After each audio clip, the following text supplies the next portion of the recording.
So hello guys, সকাল সকাল আমি লেগে গেছি আমার ভাস্তিকে রেডি করতে। ওর আবদার ছিল প্রথমেই ওকে সব কাজকর্ম বাদ দিয়ে শাড়ি পরিয়ে দিতে হবে। তাই সকাল সকাল চান করে ও আমার কাছে চলে এসেছিল। ওদের স্কুলে আজ পুজো হবে আর ও শাড়ি পরে যাবে। আমরা যখন ছোট ছিলাম তখন আমাদেরও এরকম একটা ইচ্ছা ছিল যে সকাল সকাল চান টান করে আগে আমাদের মেন যেটা ছিল যে অঞ্জলি দিতেই লাগবে।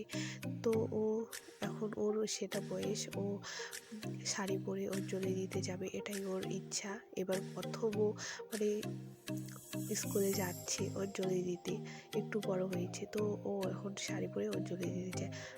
এখন আমরা বড় হয়েছি জন্য আমাদের এই অঞ্জলি দেওয়ার ইচ্ছাগুলো সেরকমভাবে নেই, কিন্তু আমরা যখন ছোট ছিলাম একটা সময় আমাদের মধ্যে এরকম অনেক ইচ্ছা ছিল যে আমরাও শাড়ি পরবো, সকাল সকাল চান করবো।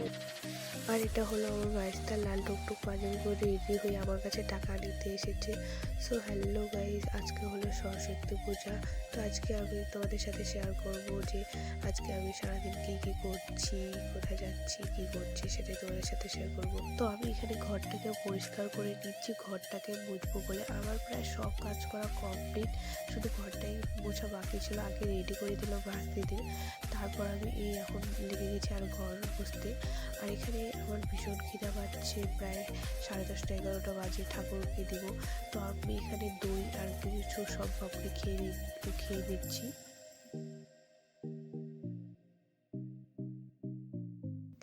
আসলে মা বাড়িতে এই জন্য একা একা কাজ করছে জন্য এত লেট হয়ে যাচ্ছে। আসলে মা বাড়িতে থাকলে বোঝাই যায় না যে বাড়িতে কত কাজ, কি করতে হবে না করতে হবে, কিন্তু মা বাড়িতে না থাকলে বোঝা যায় যে বাড়িতে কত কাজ, আর এত কাজ একা করছি তো অনেক কষ্ট করে সব করতে হচ্ছে। এখন বুঝতে পারছি যে বাড়িতে কত কাজ মা করে। তো আমার এদিকে চান করা সব কিছু কমপ্লিট।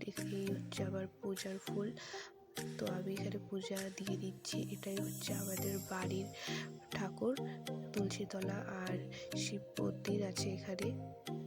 সো এই হচ্ছে আমাদের বাড়ির ভেতরের ঠাকুর। আমি প্রথমে বাড়ির ভেতরের ঠাকুরকে দিয়ে দিচ্ছি, তারপর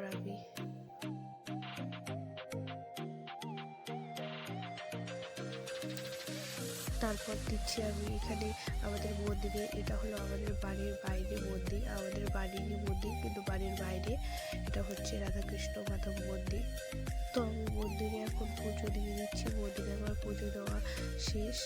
আর এই হলো আমাদের বাড়ির ছোট্ট রাধাকৃষ্ণ মাধব মন্দির। তোমাদের কেমন লাগলো অবশ্যই জানিও। তারপর সারাদিন থাকতে থাকতে আমি প্রায় বোর হয়ে গেছি, তাই বিকালবেলা ভাবলাম একটু বের হই। তো প্রথমেই চলে আসলাম আমি আমাদের টিউশনে। আমি যেখানে আগে স্কুল লাইফে টিউশন করতাম, ভাবলাম ওখানেই ঘুরে আসি। এই বিকালবেলা তো আর অন্য কোথাও যেতে পারবো না। তো এখানে দেখলাম ছোট ছোট বুনুগুলা জমিয়ে নাচ করছে। তারপর আমি এখানে তাদের নাচই দেখছিলাম। আর আমার টিউশনের যে দাদা ছিল আগে, স্যার, সেই দাদাটা আমি এতদিন পরে টিউশনে এসেছিলাম জন্য আমাকে এখানে ফুচকা এনে দিল। তো আমি এখানে ফুচকা খেতে খেতে তাদের নাচ দেখছিলাম। हे बाबा हे दादा शादी करे दे रे मोर जोड़ी जुमाई दे, शादी करे दे रे मोर जोड़ी जुमाई दे।